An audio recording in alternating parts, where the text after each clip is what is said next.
N convention ను కూలగొట్టాలని 2014లో high court ఉత్తర్వులు ఇచ్చిందని బీజేపీ ఎంపీ రఘునందన్ రావు తెలిపారు. అయినా 10 ఏళ్ల పాటు అధికారంలో ఉన్న బీఆర్ఎస్ ఎన్ కన్వెన్షన్ ను కూలగొట్టలేదని మండిపడ్డారు. చెరువులు కబ్జా చేశారని 10 ఏళ్లు అధికారంలో ఉన్న కేటీఆర్ కు తెలియదా అని ప్రశ్నించారు. పురపాలక మంత్రిగా కేటీఆర్ చేసినన్ని తప్పులు ఎవరూ చేయలేదని దుయ్యబట్టారు. అర్జెంటుగా కూలగొట్టురు అని అడుగుతాడు. నేను ఇద్దరిని అడుగుతున్నా, మీరిద్దరు కూడా రెండు విభిన్న పార్శ్వాలుగా రెండు విభిన్న పార్టీలను రిప్రజెంట్ చేస్తున్నటువంటి మీరు మీ బాధ్యతలను ఎందుకు మర్చిపోయిన అనేది ఒకసారి ప్రజలకు సమాధానం చెప్పాలి. టీవీలలో పెద్ద పెద్ద బ్రేకింగ్లు వస్తున్నాయి. వెనకడికి మా అన్న తెలుగుదేశంలో ఉన్నప్పుడు మాట్లాడిండు, ఎన్ కన్వెన్షన్ కూలగొట్టమన్నాడు అన్న, అప్పుడు చెప్పిండు, ఇప్పుడు కూలగొట్టిండు. అప్పుడు చెప్పిండు, ఇప్పుడు కూలగొట్టిండని సోషల్ మీడియాలలో బాగా భజనలు చేసే బ్యాచ్ ఒకటి తయారై భజన చేసుకుంటాను. అసలు చెరువుల ప్రొటెక్షన్కి సంబంధించి ఏ పార్టీకి ఏ ప్రభుత్వానికి ఎంతపాటి చిత్తశుద్ధి ఉందనేది తెలంగాణ సమాజం ముందు 2 నిమిషాలు నేను ఈ వాస్తవాలు ఉంచదలుచుకున్నాను.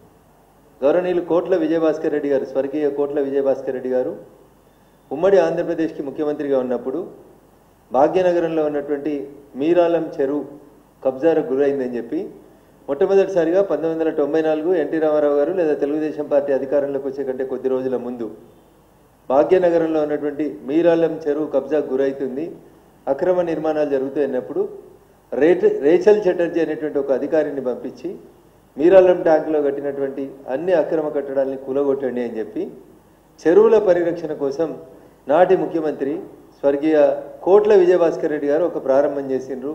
భాగ్యనగరం చుట్టూ ఉన్నటువంటి చెరువుల్ని కుంటల్ని కాపాడాలనేటువంటి ఒక ఆలోచన ప్రారంభమైంది.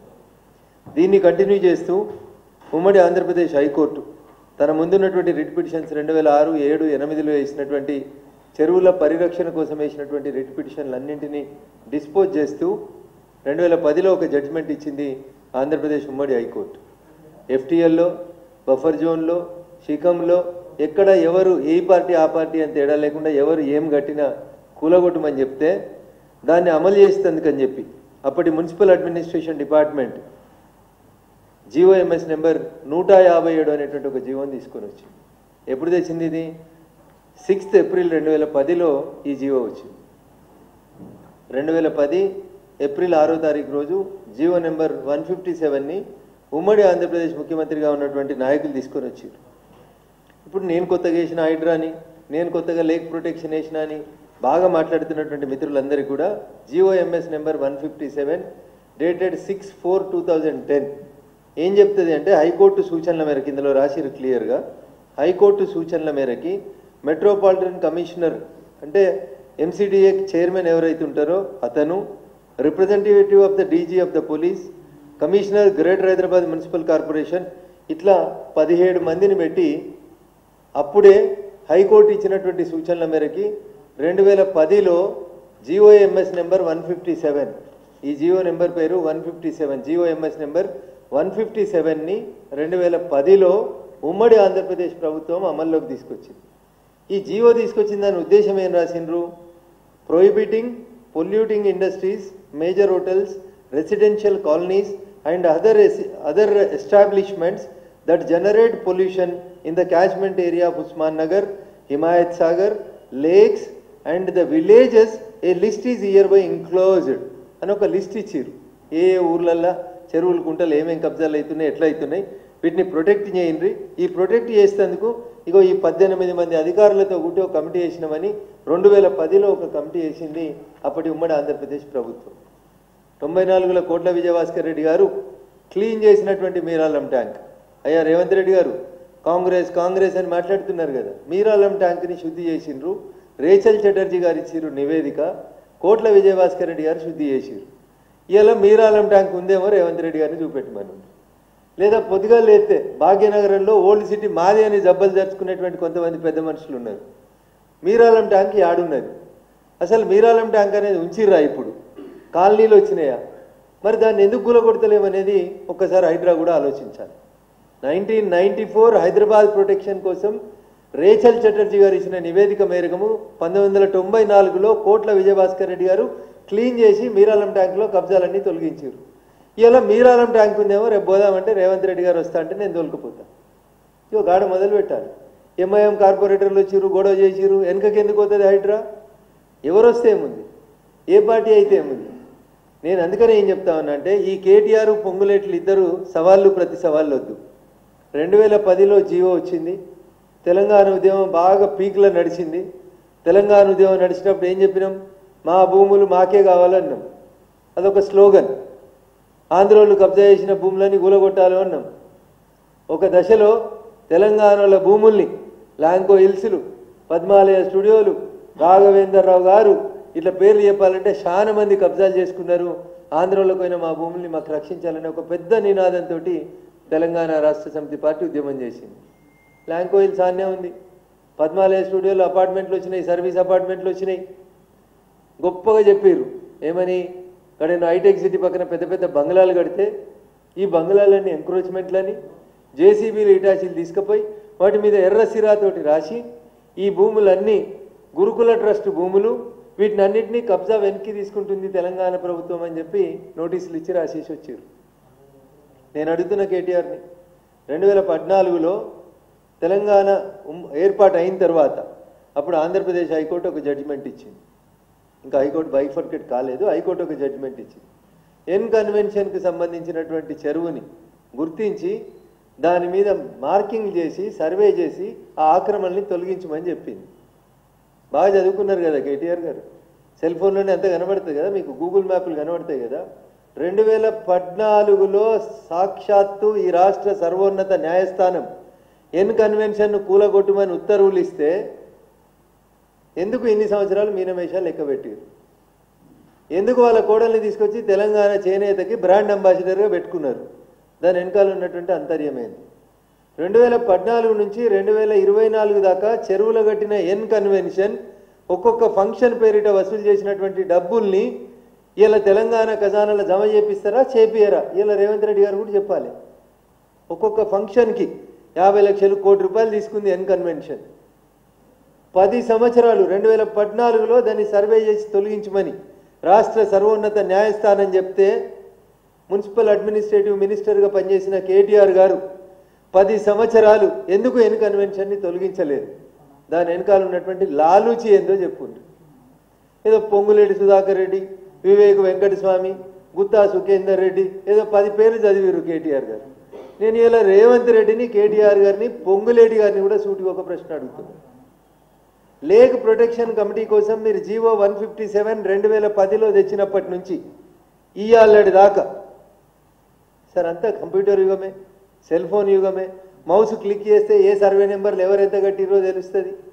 నేను కేటీఆర్ గారిని మున్సిపల్ అడ్మినిస్ట్రేటివ్ మినిస్టర్గా, నువ్వు బాగా మాట్లాడుతున్నావు కదా, మీరు 2014 జూన్ 2 నుంచి మొన్న మీరు అధికారం కోల్పోయే డిసెంబర్ 9, 2023 దాకా మీరు మున్సిపల్ అడ్మినిస్ట్రేటివ్ మినిస్టర్గా ఉన్నప్పుడు భాగ్యనగరం చుట్టూ రింగ్ రోడ్డు లోడపల ఇంకా మీరు ఇచ్చిన జీవోలో, ఇంకా వీళ్ళందరికీ ఇంకో జీవో చెప్పాలన్నా, 2010లో ఉమ్మడి ఆంధ్రప్రదేశ్ ఒక జీవో ఇస్తే ఈయన మున్సిపల్ అడ్మినిస్ట్రేషన్ మంత్రి అయినాక 2021 దాకా నిద్రపోయింది ఆ జీవో మీద.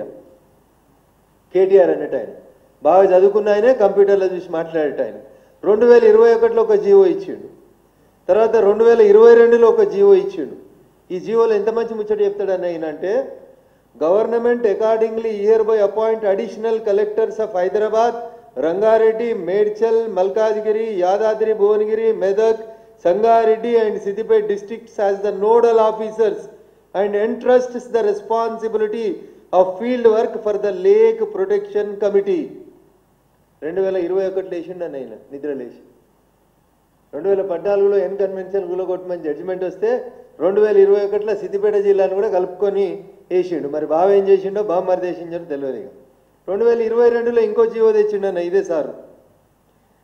ఏమని? In view of the above the government hereby designate Shri C Sudarshan Reddy IAS, secretary municipal administration and urban development, as special commissioner lake protection on full additional charge basis for demarcation, protection, development, rejuvenation of the lakes within the GHMC and HMDA jurisdiction అన్నాడు. నేను అడుగుతున్నా ఇలా కేటీఆర్ని, నువ్వు municipal మంత్రి ఉన్న 10 ఏళ్లలో నువ్వు ఎంతమంది ఆంధ్రోళ్ళు బంగ్లాలు కడుతుంటే పర్మిషన్లు ఇచ్చినావు? మీరు పడగొట్టిన గురుకుల ట్రస్ట్ భూములలో మున్సిపల్ అడ్మినిస్ట్రేటివ్ మినిస్టర్గా నువ్వు తీసుకున్న చర్యలన్నీ? ఇలా గురుకుల ట్రస్ట్ భూములు లేదా 100 ఫీట్ల రోడ్డుకి ఈ పక్క ఆ పక్క జేసీబీలు పెట్టి ఎర్ర బోర్డులు పెట్టే బంగ్లాలు ఎట్లున్నాయి ఎన్నడనే నువ్వు సమీక్ష చేసినవా? ఇలా పోయి పొంగులేటి ఇల్లు కొలు ఉండ్రి, గుత్తా సుఖేందర్ రెడ్డి ఇల్లు కొలు ఉండ్రి, వివేక్ గారి ఇల్లు కొలు ఉండ్రి. ఎందుకు మీ బీఆర్ఎస్ ఎమ్మెల్యేలు లేవా? కొలుమని నేను పేర్లు చెప్పాలనా? జొన్వాడ ఫామ్ హౌస్ ఎందుకు కూలగొడతలేవు నువ్వు? రాని కూలగొట్టుర్రి అని పిలుస్తాడు. పొంగులేటి అంటాడు నా ఇల్లును కూలగొట్టుర్రి రాని అని అడుగుతాడు. ఈ దొంగ డ్రామాలు ఎందుకు?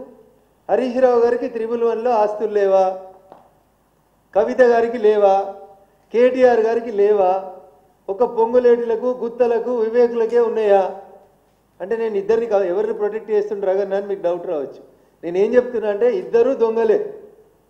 కేటీఆర్ తిట్టినట్టు చేస్తాడు, రేవంత్ రెడ్డి కాపాడినట్టు చేస్తాడు. నేనేమడుగుతున్నా, నిజంగా చిత్తశుద్ధి ఉంటే 10 ఏళ్లలో కేటీఆర్కి తెలియదా ఏడ ఏ చెరువులు ఎవరు కబ్జా చేసిరు? ఆయన మున్సిపల్ అడ్మినిస్ట్రేటివ్ మినిస్టర్గా లిస్ట్ లేదా? ఇచ్చి నువ్వేరా, నువ్వు అంటున్నావు కదా రాజకీయాలు పక్కన పెడదాం, పారదర్శకంగా పనిచేద్దాం. ఫస్ట్ వచ్చి నీ జన్వాడ ఫామ్ హౌస్కి పెట్టి జేసీబీ, తర్వాత మీ పార్టీ ఎమ్మెల్యేలు ఉన్నాయి కదా, నేను పేర్లు చదివి నా నోరు ఖరాబ్ చేసుకోదలుచుకోలేదు. నీ కుటుంబ సభ్యుల 3 పేర్లు చదివినా కదా, ఈ 3 ఫామ్ హౌస్లకు ముందు పెట్టు జేసీబీ. మున్సిపల్ అడ్మినిస్ట్రేటివ్ మంత్రిగా కేటీఆర్ అన్నట్టు ఆయన చేసినన్ని తప్పులు ఈ ప్రపంచంలో ఆఖరికి దావూద్ ఇబ్రాహిం అనేటట్టు కూడా చేయలేదు. అన్ని తప్పులు చేసిండు కేటీఆర్ అన్నట్టు. ఎందుకు రేవంత్ రెడ్డి చర్య తీసుకుంటలేడు? పొంగిరెడ్డి గారు ఎందుకు ఛాతీ కొట్టుకుంటారు? రా చేపు పట్టుకొని రా. ఎందుకు పట్టుకొచ్చుడు? కొట్టేసేయరి, తొందరగా కొట్టేసేయరు అంటున్నా. జొన్వాడ ఫామ్ హౌస్ కొట్టేందుకు రేవంత్ రెడ్డికి ఎందుకు భయం అవుతుంది? కవిత ఫామ్ హౌస్ కొట్టడంలో ఇబ్బంది ఏముంది? సొంత పార్టీ పల్లంరాజుది కొట్టేసిరు కదా, కేంద్ర మంత్రిగా చేసిన ఆయనది. కవితను ఎందుకు కాపాడుతున్నారు? కేటీఆర్ని ఎందుకు కాపాడుతున్నారు? హరీష్ని ఎందుకు కాపాడుతున్నారు? అంటే ఏదో 2 రోజులు డ్రామా చేసి మొత్తం ఏదో వీళ్ళే చేసినట్టు, వీళ్ళ హయాంలోనే జరిగినట్టు వీళ్ళు వాళ్ళని తిట్టి వాళ్ళు వీళ్ళని తిట్టుకొని. ఎందుకు పొంగులేటి గారు మీకెందుకు భయం అవుతుంది? మీరు చెప్తారు కదా, పొంగులేటి ఖమ్మంలో సవాల్ చేసినా అట్లే చేస్తాడు, హైదరాబాద్లో సవాల్ చేసినా అట్లే చేస్తాడు. పొంగులేటి ఎవరికి భయపడాడు. పొంగులేటి గారు మీరు భయపడకండి. మీ జేసీబీని ఇటాచీల్ని రంగనాథ్ గారికి చెప్పి మీరాలం ట్యాంక్ దగ్గరికి తీసుకొని రాని, మేము కూడా వస్తాం. ఒక్క ఇన్కన్వెన్షనే కాదు, అన్నీ కూలగొడదాం. నేను ఒక వకీల్గా చెప్తున్న పొంగులేటి గారు, మీకు 2014లో హైకోర్టు కూలగొట్టమన్న తర్వాత 2024 దాకా ఇన్కన్వెన్షన్ నడిపించి ఆదాయం తీసుకున్నటువంటి హీరోని ముక్కు వెండి ప్రతి పైసా ఆయన దగ్గర నుంచి వసూలు చేసి ప్రభుత్వ ఖజానాల కట్టూరి. కేటీఆర్ చేసిన 7 లక్షల కోట్లు, కేసీఆర్ చేసిన అప్పు కట్టేందుకు 10 కోట్లు 100 కోట్లు వస్తాయి కదా, తెలంగాణలకు ఉపయోగపడతాయి కదా. ఇవి కదా మీరు చేయాల్సినవి. నాలా ప్రొటెక్షన్ కోసం జీవోలు వస్తాయి కానీ ఈ రోజు దాకా మీరు పనిచేయలేదు, కేవలం ఆడంబరాల కోసం. ఇంకా చెప్పాలంటే కేటీఆర్ హయాంలో కేసీఆర్ హయాంలో డ్రగ్స్ కేసు, స్కూల్లో పిల్లల డ్రగ్స్ కేసు, అకున్ సబర్వాల్ గారు ఏం చేసిరో ఈ పక్కనే ఉంటుంది రోడ్ అవతల. చాలా మందిని తీసుకొచ్చి 5వ అంతస్తులో కూర్చోబెట్టి ఎంట్రికలుగా తిరిచి గోర్లుగా తిరిచి ఏడమైంది కేటీఆర్ని డ్రగ్స్ కేసు? మియాపూర్ భూముల కేసు ఏడమైంది? నయీం ఎన్కౌంటర్ కేసు ఏడమైంది? ఇట్లా చెప్పుకుంటూ పోతే చాలా ఉన్నాయి కేటీఆర్ గారి హయాంలో జరిగినాయి.